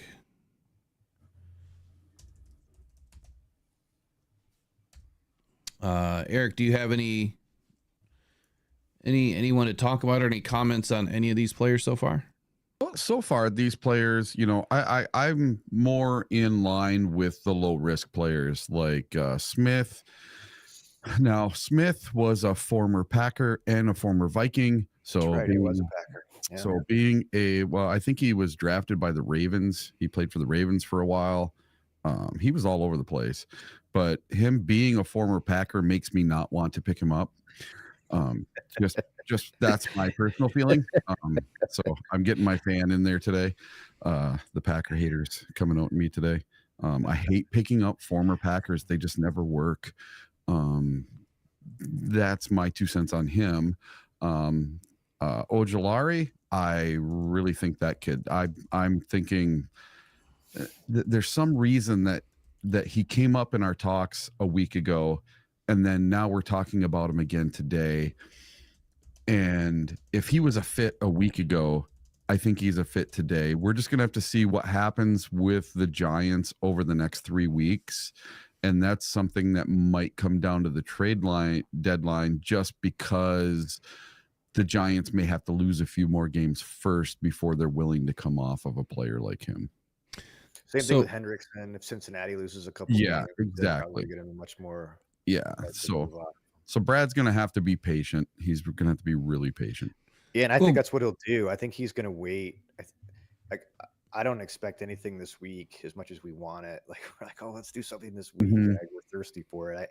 He's like I said in the beginning, he's going to do the right thing. And if that means we don't have for the next couple of games, whoever this player could be, if it's anybody, then I think he's okay with that as long as he gets him for the right price at the right time. So to kind of extend that thought out for a second there, doing it at the right time, I think it would be the absolute wrong time to do it this week when you're going up against, an NFC North opponent, and you're going to bring in a guy that's not going to play anyway. Highly unlikely that they would play in this short of a turnaround. They'd probably need to be in the building for at least 10 days to get on the field with any sort of confidence. Yeah, you could take, the reins off and like you said earlier, just go in on third downs and just get after the passer. We don't need much scheme for that. But I think this game is too important. So to both of your points, I think that he being Brad Holmes is going to wait, one, for the right opportunity, and two, probably going to be a little bit closer to the end of October, early part of November before we know anything. But to follow up on Emmanuel Ogbah, he is probably the best prospect that I've seen so far, size-wise. 6'4", 273, 10-inch hands, 35.5-inch arms. That's incredible. Athleticism score, production score, everything is in the green. 4.63 40-yard dash when he was a rookie. 1.6 split, which is incredibly quick. 35.5-inch vertical, which means he's jumping out of the gym. 10-foot, 1-inch broad, a 7.26 cone, a 4.5 shuttle, and 20 reps on the old bench press. He was a 6'7" prospect grade, which means he was a year one, day one starter. Round two, pick one in round two, 2016 to the Cleveland Browns. So he's been around the league for a hot minute, right? He's definitely wet beyond, wet behind the ears. Like he's not wet behind the ears. You know what I'm saying? He's got the experience, and you throw him into a system like this, he could definitely help this team out. And I don't remember what you said about his contract, but what was his contract looking like? He's a pending free agent. He's a pending free agent? Yeah, so he's free after this year. Okay. So he'll be a free agent after this season. Right. Is his contract, what is it right now? How much? It's an expiring contract. Agba was $3 million. $3 million, that's it? Wow. Hold on, let me look. I moved on to my next guy. I have one more. Oh, guy. yeah, no, I got it. I got you right here. It's his His cap number is 3.191. So Yeah, so we would be extremely cheap. prorated from that. Yeah. So we would again, 2 million. It'd be around the $2 million number. And for he's this with year. he's with Miami right now. Correct. So, and he's 31 years old. Yeah, I mean, I like it. Again, these are all, really solid, maybe they're tier 3 level with potential high upside, 1 year rentals, year and a half rentals, 2 year rentals, potential, if there's extra time on their contracts. What do you got that's up next? So the last guy I have, I admittedly did not know much about him at all, and then just started digging in, and could be interesting, but there's also some things that don't make a lot of sense to me. So Jamin Davis, they did not pick up he's with the Commanders right now. Did not pick up his 5th year option of his rookie contract. He's this year has about a $4.4 million salary because he was the 19th overall pick in 2021 out of Kentucky. He is exactly where Hutch played predominantly, is a rushing on the left side. So he plays the same position in a 4-3 defense. He's 26 years old, but he's not playing much in Washington. What was the name again? Jamin Davis, Jamin Davis. Yeah. He's got. In fact, I was trying to figure out why he's not playing. I see him listed 3rd on the depth chart in Washington, which it doesn't make a lot of sense that he's getting his name just keeps coming up, and I don't know what I'm missing. His option didn't get picked up, and he's not playing a lot, but he clearly has potential. He has talent. He's on an expiring contract. He plays the same role that Hutch did, obviously not as well, but he plays the same left side rusher in a 4-3 defense. He's 26, and he's got first round pick pedigree. So, I don't know much about him. I just think this is something that keeps coming up that it's piqued my interest a little bit.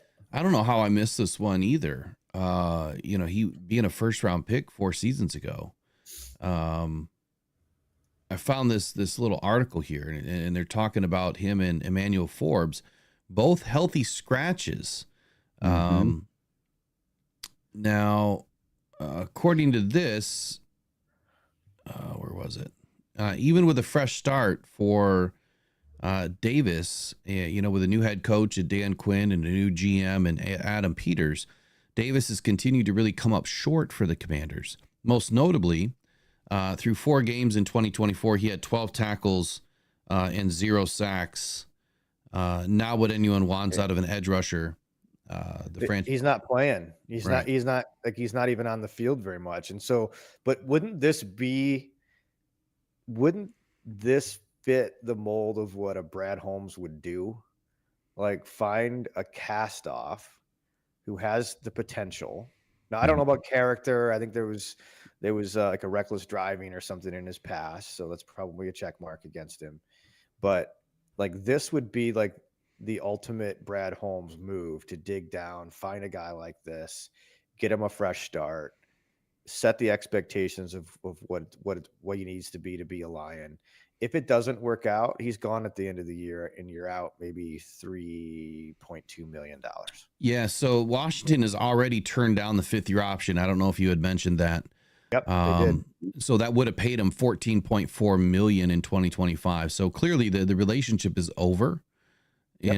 And yeah, this is an opportunity, knocking for Brad Holmes right now with Jamin Davis. We don't know anything about the guy's, potential as far as a fit, in the locker room with the dynamic that we already have there. But let me pull open his. But here's another thing too. He was drafted in 2021, which was the first draft that Holmes and Campbell were here. Yeah. And so the fact that he was drafted in the first round, they've done work on him. They know him. Yeah. Right? Well, here's the other thing is, wasn't that the first year of the whole, the pandemic? Was that No, 21? 2020 Yeah, was the that was- first year of yeah. this. It was March of 2020. So that would So this would've- that whole year was a year that they didn't play football. So he missed an entire year of training in college. And I feel like Well, a they lot had- of guys that went through that, Yeah. that they, Yeah. you know, coming into the league, that you're seeing a lot of them kind of fail because they missed a whole year's worth of training. They were doing stuff through Skype. You can't learn football through Skype. Did Kentucky, was the SEC out? I know the Big Ten came back and played a little bit. I can't remember what the SEC did. I don't remember, but I think a lot of teams, you know, they just didn't play. Yeah. And I feel like And a some lot of people those opted out. players, They opted out. a lot of those players just, you know, they got the raw end of the stick there. Looking at his combine prospect profile here, pretty solid, 6'3.5", 234. So he's a bit, you know, on the smaller end, 33-inch arms, 9.5-inch hands. Athleticism score was, I mean, out of the ballpark here. I mean, just crazy good. A 94 on the athleticism score. And for whatever reason, there's an ad playing, so it's not going to show me the breakdown. I'm not sure what he did as far as work at the combine. But he's more of that outside linebacker size, you know, 6'3.5", 234 pounds.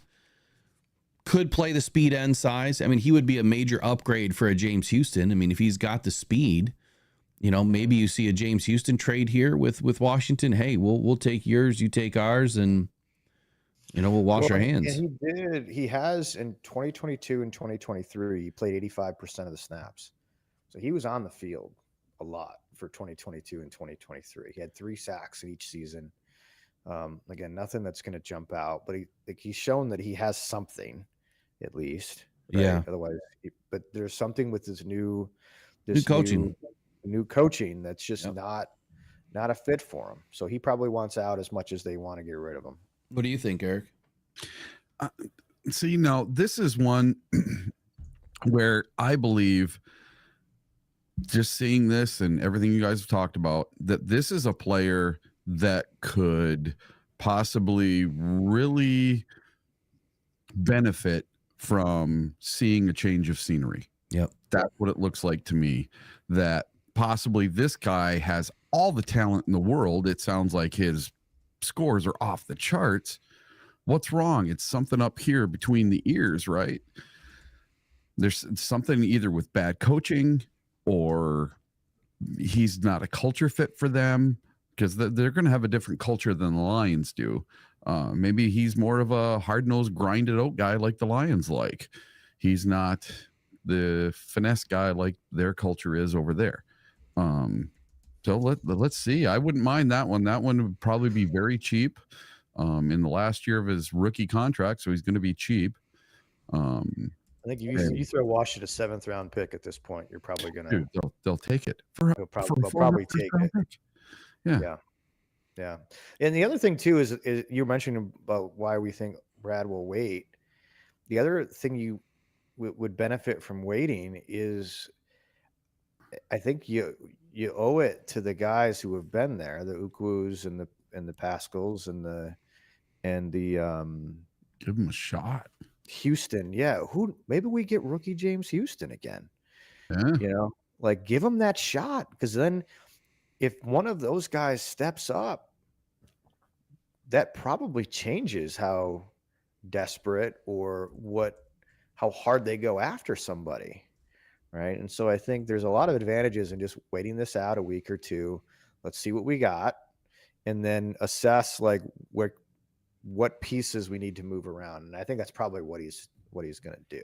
Be my guess. Yeah, I think it makes perfect sense. And I definitely love the point there that, you know, you've got to give your guys a shot. You have to. I think, you know, you owe it to, I mean, I guess let me back up. You don't owe them anything, but they've worked for it. And I think that if you're Dan Campbell and you're Brad Holmes, you have built this team based on trust and, you know, guys coming in and working hard and buying into your system and doing everything that you've asked them to do. And if you didn't give them a shot, what could happen to your locker room at that point if you just passed them over for a new guy? and a guy that hasn't been there, you know, going through all the trials and tribulations of a season with the team. But it is a business, and I do believe that the guys understand that, you know, that these things happen, and we have to do what's right. You know, if I'm thinking in the general manager's mind, we would have to do what's right for the team, right? What's the best interest of the franchise, and how do we make sure that we salvage anything that we have left of a season, which I'm not saying the season is in jeopardy, because I don't believe that for a minute. But yeah, I think you're spot on there. Both of you guys, we got to give these guys a shot. Think about their mentality. If you're Houston or Pascal or Ukwu, like, you're waking up every day thinking, oh my gosh, we're doomed. We have to go find an edge rusher. Like, wouldn't that be motivating? Like, let's see what, like, I bet we're going to see a different, was it Ukwu that had his first snap last week? He got knocked out by the fullback or something like that. I can't remember. Maybe it was Ukwu. Maybe it was somebody else that got in there in his first play, essentially elevated from the practice squad. He got knocked down by the fullback and then plowed by Zach Martin. And it's like, all right, well, welcome. You know, I must have missed it. I don't remember seeing that either. I just read about it. And then you're going to get a better version of Ukwu this week, knowing that he's going to be going into that game, knowing he's going to be playing a significant role. I imagine that you're going to see the very best versions of Houston and Pascal. It's just a matter of, is their best versions going to be good enough? Maybe not. I don't know. Yeah. I'll be doing tape review tonight, so I'll be looking for those plays with. Yeah, I think it was the first play after Hutch went down. Check out. Is he number 64? I can't remember what number he is, but I guess Hunter Lepke just chipped him and knocked him back, and then he just got run over by Zach Martin. So he got welcomed in a hurry. He got welcomed in a hurry from what I read. Yeah. Yeah. Well, after that, he played pretty well, according to Dan Campbell. So, I mean, Dan had nothing but positive things. He did say, you know, clearly he was a rookie out there playing, and you could tell that he was a rookie, but post that, you know, he held his own and played pretty solid game. I mean, best, you know, of what you can expect in a situation like that. You know, you're ripped to shreds internally, emotionally, and mentally. You have to put it all back together and then get back to work. Here's a name I'm going to throw out. Got 6 minutes left here. Jadeveon Clowney. Guy's been tossed around all over the place, it seems like, the last 5-6 seasons. Or at least a lot of teams have been tossing his name around. A lot of fans have been tossing his name around.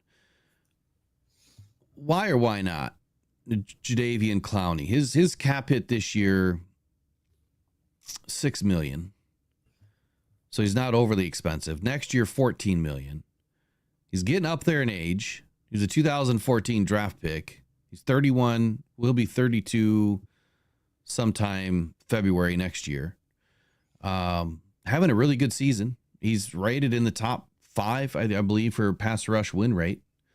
What about Jadeveon Clowney? Does anyone have anything, you know, Carolina Panthers, or no, is he with the Jags? Panthers or Jags? Panthers.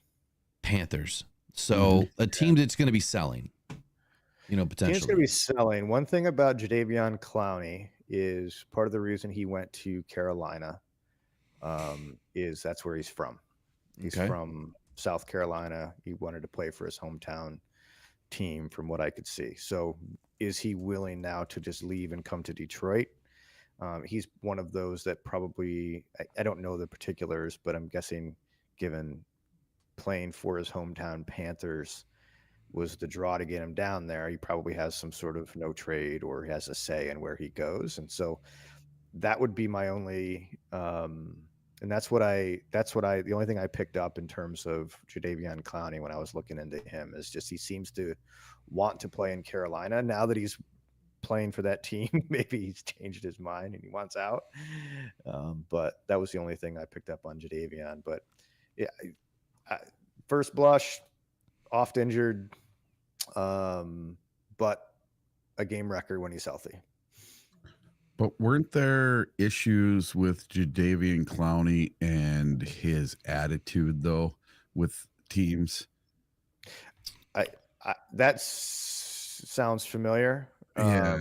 If I he- remember correctly, there were some attitude issues with him taking off plays and stuff. Yes, So, you're right. I do yeah. remember that now. I would be out on Clowney. He's just a clown. Well, I mean, I guess, there were some things that popped up with him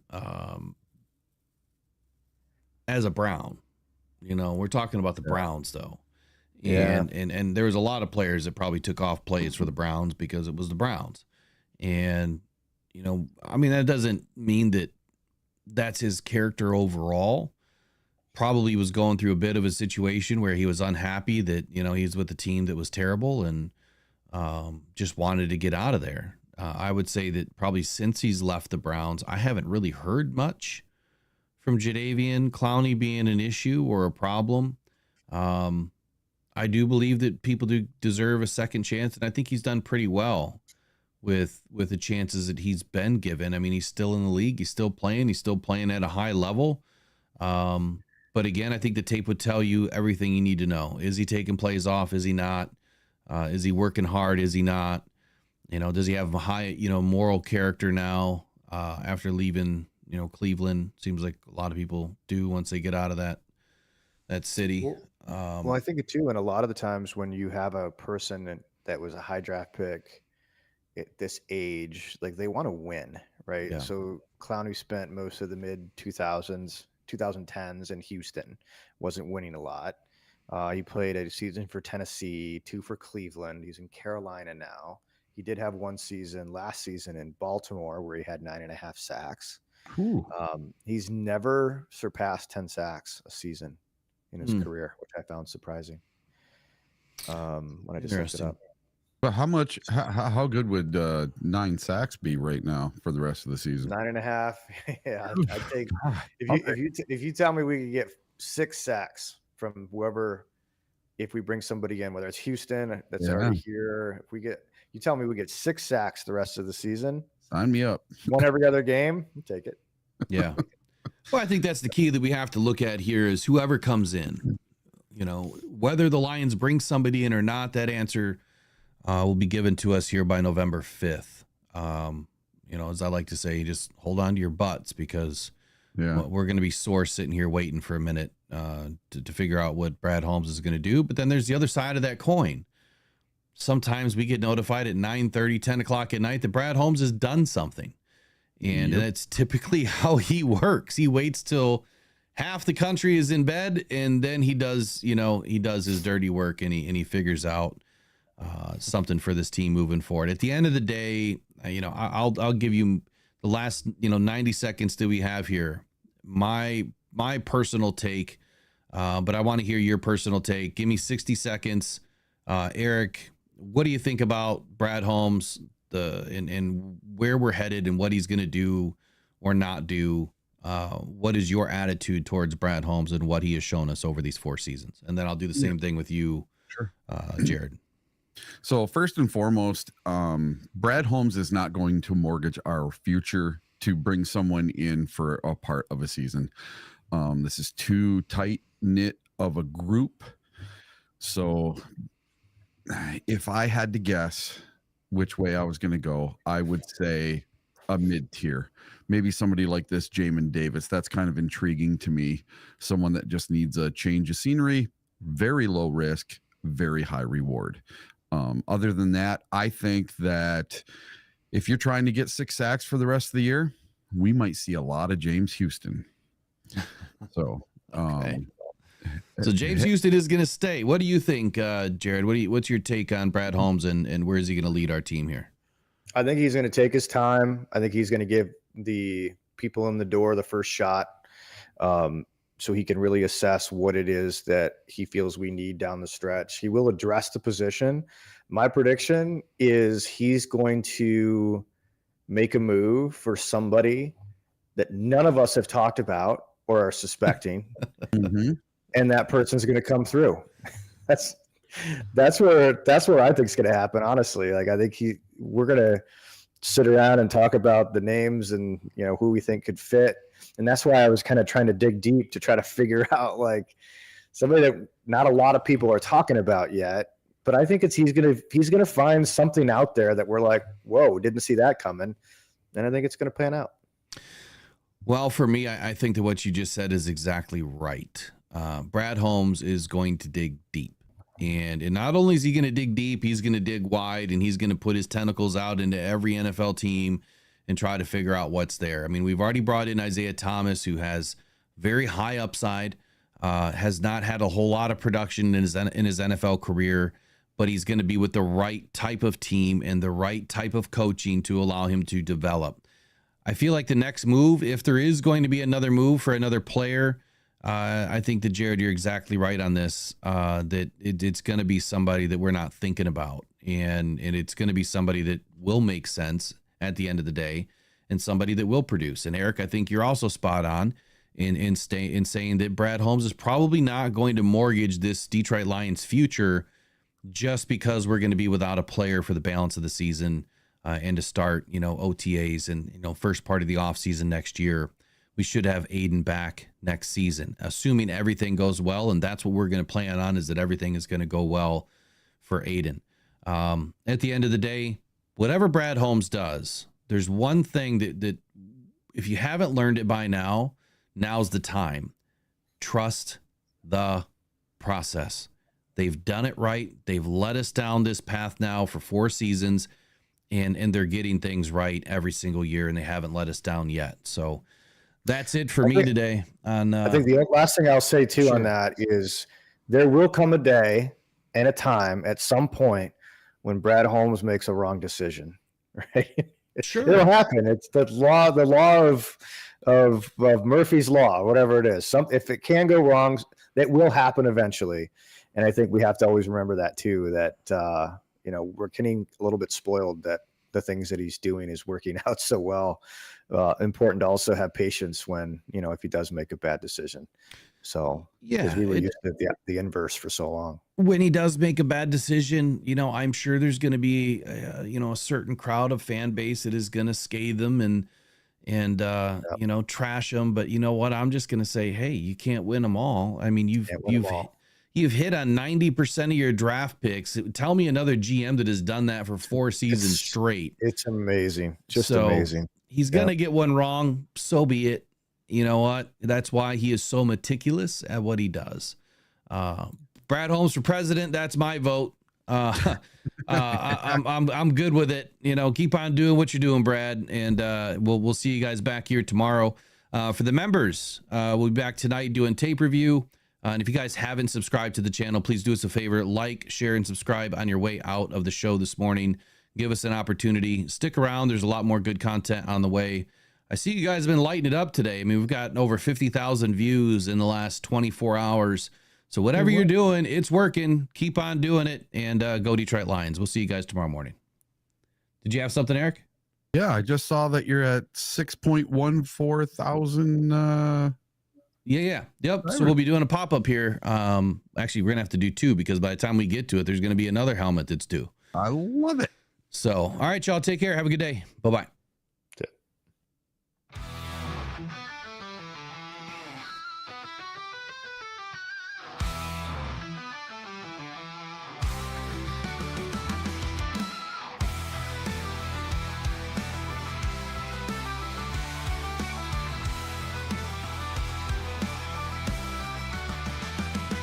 In the city, where the road meets the night, the Lions charge, ready for the fight. No more hearts and steadfast.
a passion igniting the light through highs and lows. We'll stand as one, a legacy, a tale that's just begun.